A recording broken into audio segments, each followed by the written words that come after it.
teman-teman sekalian yang saya banggakan.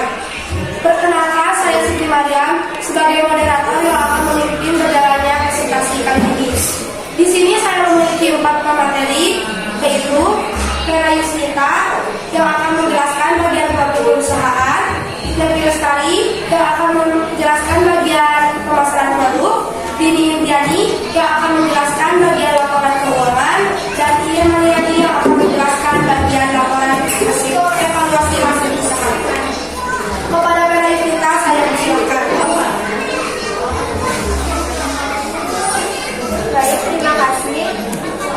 Deskripsi merupakan singkatan dari nama anggota kami, yaitu Dini, Siti, Devi, Ian, Vera, yang berdiri pada hari Selasa, 26 September 2022. Dengan topik awal yaitu besar mayo, tentang syarat dan informasinya, yang diantaranya sulitnya memberi bahan bahan, banyaknya menghabiskan waktu ketika produksi, sulitnya membuat kurikulum tidak asli, dan membutuhkan modal yang sangat besar. Dengan itu, kami bersepakat untuk membagi produk dengan toko ini, tapi produk ini kurang diminati oleh konsumen. Akhirnya, kami mengganti produk untuk ketiga kalinya dengan modal voucher, yang alhamdulillah produk ini banyak diminati konsumen. Untuk tujuan usaha yang pertama, memenuhi tugas mata pelajaran PKKWU, menciptakan hasil produk yang kreatif untuk daya tarik pasar yang tinggi, memperoleh keuntungan usaha untuk menambah penghasilan. Untuk langkah-langkah pembuatannya, langkah pertama, goreng bata hingga berwarna kuning. Selanjutnya, blender bawang merah, bawang putih, dan tumis sampai halus. Lalu, blender bawang putih dan cabai domba. Panaskan minyak dan tuangkan bumbu. Selanjutnya, sesudah wangi, tuangkan air secukupnya. Dan setelah mendidih, masukkan penyedap rasa dan gula merah sesuai selera. Selanjutnya, masukkan rasa dan diamkan hingga menyerap serta airnya menyusut. Langkah terakhir yaitu angkat basah dan kental hingga disembunyikan. Selanjutnya untuk pemasaran produk yang akan disampaikan oleh Dewi Lestari. Berarti saya persilakan. Baik, terima kasih. Untuk pemasaran produk, yang pertama media promosi. Produk ini dipasarkan secara online melalui WhatsApp dan offline dijual secara langsung. Yang kedua, target konsumen. Semua kalangan, kecuali balita dan lansia. Karena pentol mercon ini memiliki citra rasa pedas yang bisa diatur level pedasnya dan tidak mengandung bahan-bahan berbahaya seperti pengawet makanan. Yang ketiga, wilayah pemasaran. Pemasaran produk dilakukan di lingkungan sekolah dan di lingkungan tempat tinggalnya masing-masing. Yang keempat, objek ilmu menjual, yaitu keadaan pembeli atau pelanggan. Karena perusahaan kita melihat keinginan konsumen terhadap makanan pedas.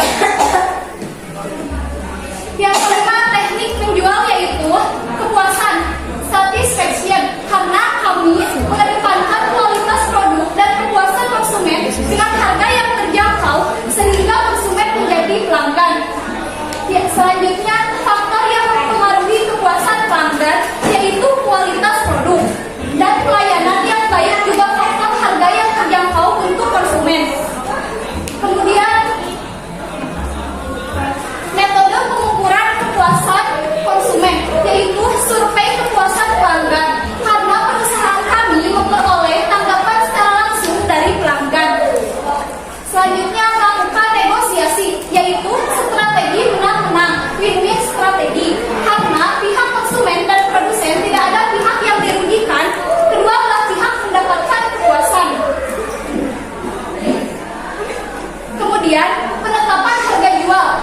Bakso ayam Rp100.000, cabai rawit kering Rp6.000, cabai merah kering Rp6.000, cabai domba Rp3.000, bawang merah Rp9.000, bawang putih Rp2.000, kemiri Rp2.000, penyedap rasa Rp5.000, minyak sayur Rp7.500, hap Rp7.500, dan tusuk gigi Rp3.500. Semua totalnya yaitu Rp161.500. Untuk perhitungan, kita menggunakan metode penerapan harga berbasis biaya, yaitu cost plus pricing.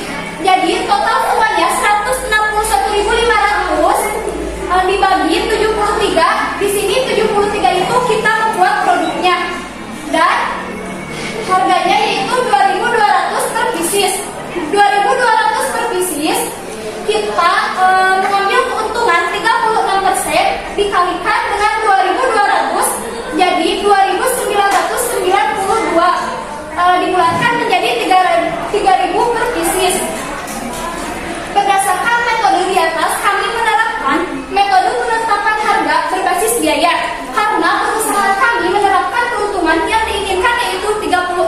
konsumen.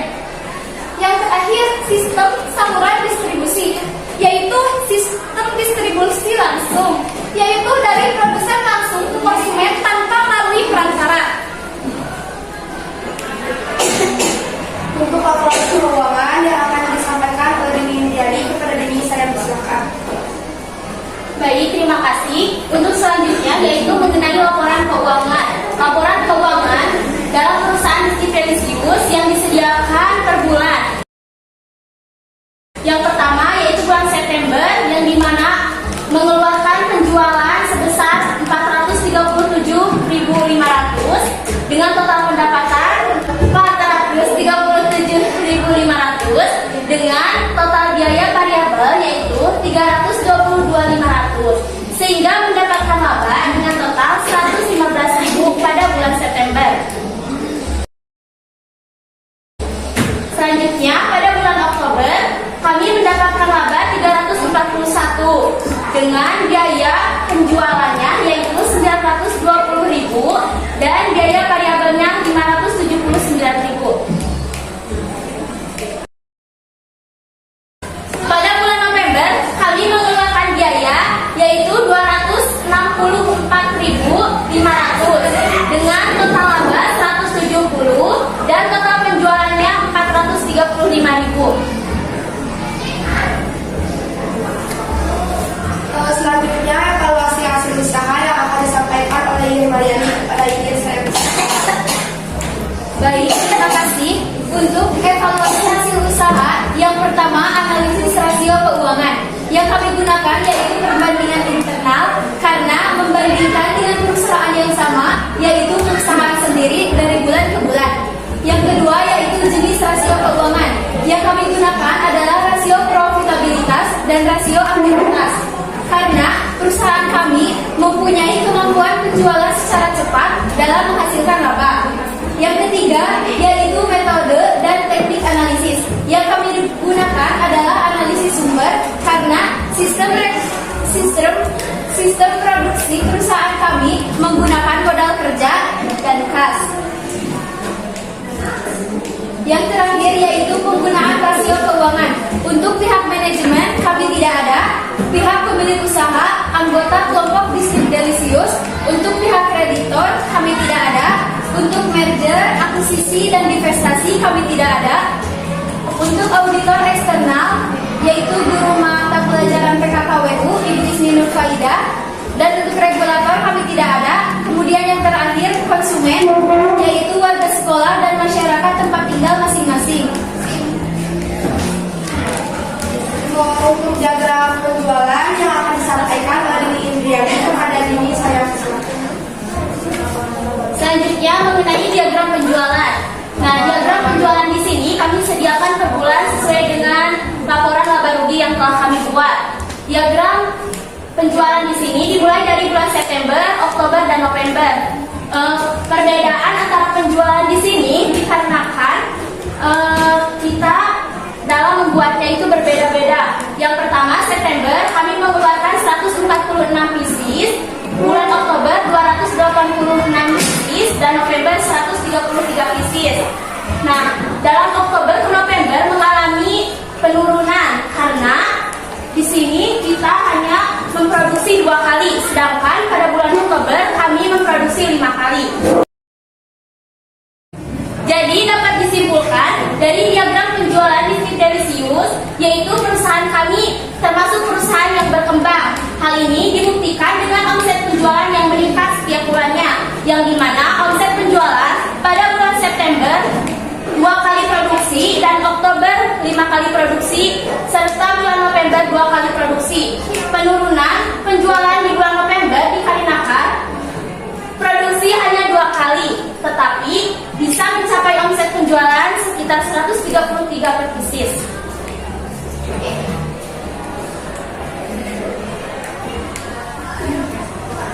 Sekian dari kelompok kami ini. Mohon maaf apabila ada kekurangan dan kesalahan kata. Wabillahi taufiq wal hidayah. Wassalamualaikum warahmatullahi wabarakatuh.